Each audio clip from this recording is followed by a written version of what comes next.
Cape.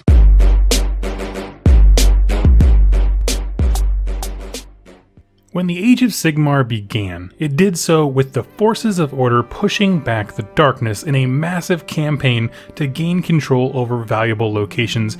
We now call these Realm Gates. And over this overarching push to secure the Realm Gates is collectively called the Realm Gate Wars. Well, with the conclusion of that campaign, Order had regained a foothold within the realms, just about every single realm in fact, and then began the events of the Soul Wars. This is Nagash, Lord of Undeath, making his power play. The idea being kill everything that's living, raise up an entire army of the undead that spans all the realms, and as we know, this didn't quite pan out for him. The magic spell that was supposed to cause all of that failed and resulted in a massive shockwave of magic and energy pouring out from Shyish and had terrible effects in every realm. If you're catching up with me, this is called the Necro Quake. That moment is where the main story arc for AOS has been for the last almost year. And with the release of Forbidden Power and expansion to Soul Wars, we learn one more effect of this Necro Quake. You see, once the dust had finally settled across the realms and people were kind of coming to grips with what had just happened, something emerged in every corner of every single realm. Things that were hiding in plain sight, as if the Necro Quake had somehow blown away a shadow or a veil of secrecy. What was discovered were called Stormvaults, and that's the subject of today's video. Now, to explain these vaults and their contents and kind of the context of why they exist, we need to step back in time, all the way back to the Age of Myth. Now, I will say, this used to be my least favorite time period in AOS when it was first released. It was very abstract, and we had this weird folklore, but there wasn't enough information to really go off of. This is like Sigmar being buddies with a giant dragon, and Gorka Morka Stomp, and all those things like that. But it has truly developed over time and through these little stories into a time of great progress for the realms, and an immense time of drama between the gods. And it's quickly becoming one of the most fascinating things about AOS lore.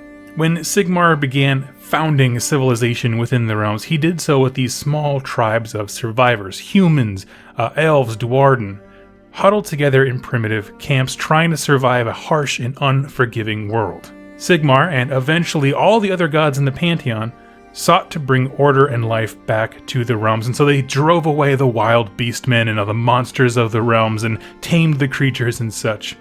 They bestowed gifts of technology and magic and shelter to these struggling races, and they grew into sprawling empires at the absolute height of technological might. Now, you may be asking yourself, how long was the Age of Myth? Because to go from very small isolated tribes to these sprawling mega states that we see in sort of the history of the realms, specifically I think of the Realm of Fire, which had huge nation states, how long did it take? Because it would take forever. Multiple generations to grow, adapt, invent, and explore. But what we learned in Forbidden Power was that these races had a little bit of help. Teclis is one of the elven gods. He is the god of illumination and magic. He's not specifically tied to a realm per se, but a god-tier wizard of incredible knowledge and insight. For securing his children, meaning the elves, and as a show of good faith to joining the Pantheon, Teclis offered Sigmar a gift. A thank you for protecting, again, like I said, the elven survivors and helping, and kind of like a show of faith of we're going to work together to build these civilizations up and keep chaos out. Also, it's a present to restart their relationship in these new realms. This present was called the Engine of Enlightenment. It's a device that imbues knowledge and inspiration to anyone nearby. It's as if this incredibly intelligent, again, god of illumination put all of his magic into an item that then kind of radiates that magic around it. And we're talking science, art, language, society, government, all advanced at a near exponential rate. It's like everyone standing near an Enlightenment engine is having this eureka moment, and they just go off and create something spectacular that drastically helps civilization happen. And as things got safer and healthier and smarter, the population grew, which even means that there's more people standing near this thing having their eureka moments. And so collectively, this all allowed for incredibly rapid growth in society and also in population. And this makes it even harder to guess how long the Age of Myth was, but it's also makes it fascinating. It was the absolute height of reason and intelligence and progress, and it adds to this drama of the gods, while also deepening the loss of such a time as this when chaos comes. So now we're in this period within the Age of Myth of unparalleled expansion. New weapons and tools are being made to tame the lambs. But remember, the realms are still dangerous. You still have the beasts of chaos roaming, orcs, factions that reject the gods, god beasts out there. There are plenty of dangerous things in the realms before chaos came. And Sigmar is leading the charge, clearing them all out. This is a long series of campaigns. They don't have a name, but he's just working with mortals to clear out anything dangerous. Among his travels and conquests, Sigmar begins finding artifacts and creatures. Some are weapons infused and made out of pure realm stone that are incredibly powerful and dangerous. Some are trinkets of arcane might. Some are books that contain knowledge that he doesn't want spreading.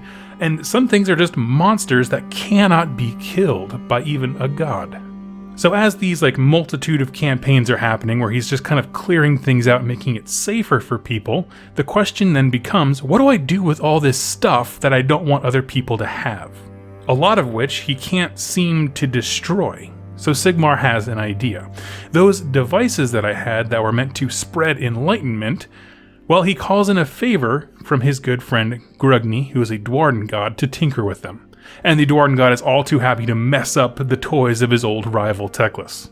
Together they refit the Enlightenment engines and call them Penumbral Engines. And they literally do the exact opposite of their original design. They sow forgetfulness, mystery, disinterest, almost invisibility.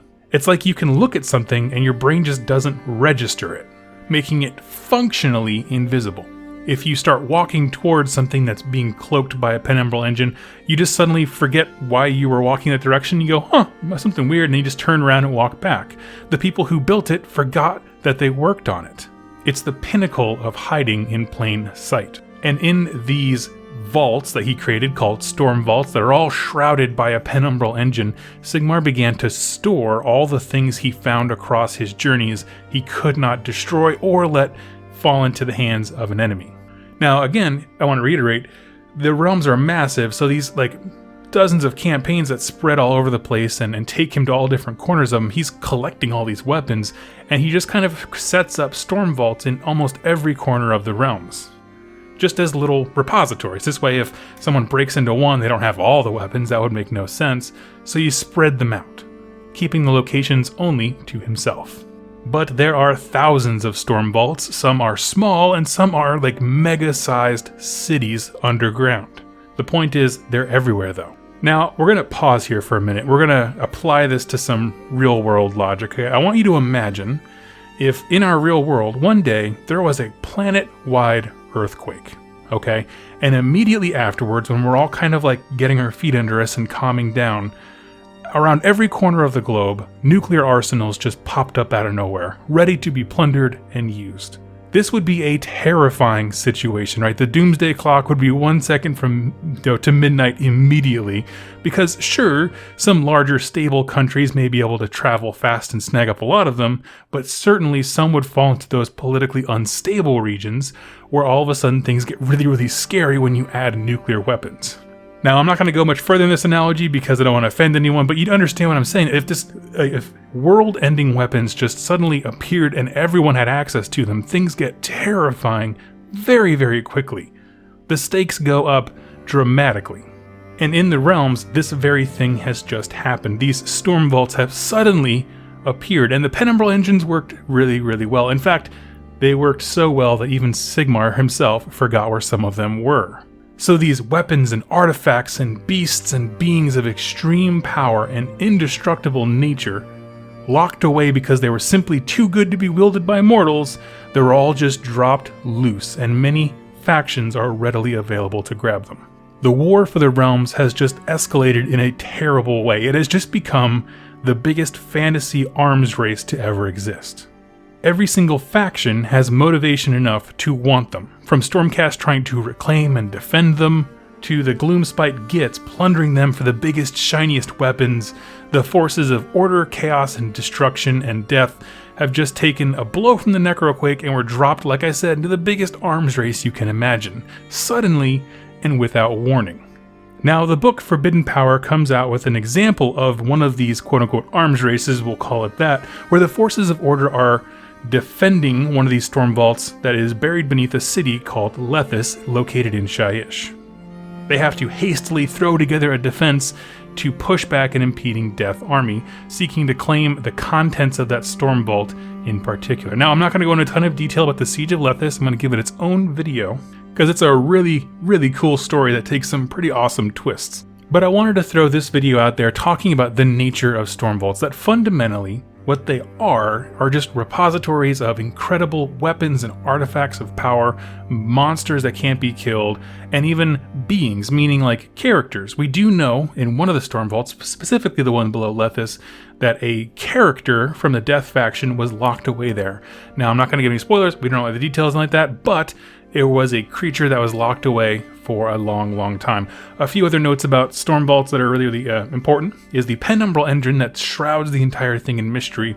They do still work, but at a severely reduced rate. Like the Necro Quake just fundamentally shaped them in some way. Basically now, they have kind of a random effects, and that's kind of portrayed throughout the game.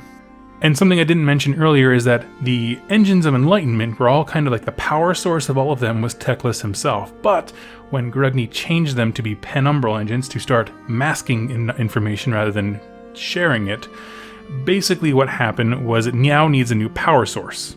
Some were immortal beings that Sigmar had volunteer to sit with the Penumbral Engine and kind of feed off of them. Some of them were like god beasts that Sigmar captured and basically used them as unwilling batteries to power the Penumbral Engine. So there are, again, huge creatures that are immortal by nature stored away in these things. And I've had a lot of people ask questions about, like, is there anything about Seraphon in Forbidden Power? Is there anything about Oryx in Forbidden Power? And that kind of stuff. And the truth of the matter is, yes and no. On one hand, no, those factions are not mentioned at all specifically. We're told about the grand narrative events that these Stormvaults have appeared, and we're all fighting for them, but they are not covered specifically. The only specifics we have is an Order versus Undead faction thing that I'll go through later. But what I will say is the story setup has been done in such a way that every single faction has a reason to participate. They're all involved in what's happening. If not, this is like, the campaign in here has one very specific story that is indicative of what's happening everywhere. So yes, your Slann Starmaster can foresee that if these Oryx get into this Stormvault, they'll cause all kinds of havoc, and so they will come down and fight away the Orc menace. It is so massive and sweeping in scale that everyone has a reason to be involved. And I think that's very important to get across, is that even though this book didn't pick one with like every faction involved as an exemplary story, they all get to participate in the grand story of what is Forbidden Power. Now that some of the Stormvaults are being busted open and their weapons are being taken and used in battle, we're going to see a huge escalation in conflict. I'm sure Archaon's going to use a bunch of these to his advantage. The Penumbral Engines, even though they're not doing the same job they used to, they are still effective in kind of a small range of areas. So armies are storming the vaults, taking the Penumbral Engines, and then carrying with them into battle, which is why you can set one up as part of your army in the actual game. People are now just ransacking these vaults and using every bit of technology, weapons, artifacts available to them. So friends, those are the Stormvaults, huge banks of deadly weapons, things that have really escalated the way that the story works. Now, here's the thing I will say, though, that in the upcoming weeks, as of the time of this recording, Games Workshop has said they're going to be releasing like mini stories and mini campaigns and mini narratives on the Warhammer community site in regards to like, hey, here's an example of, a battle somewhere else and different factions and that kind of stuff, which I think is fantastic. It makes it much more of an ongoing conflict rather than a single, release drop. So if this is something that interests you, head over to the Warhammer community page and just have a look and see what's already available. If you have an Age of Sigmar lore question that you would like answered, go ahead, click subscribe, and leave in the comments down below. I use a lot of your questions as inspiration for future videos. Thank you all so much for watching, and happy wargaming.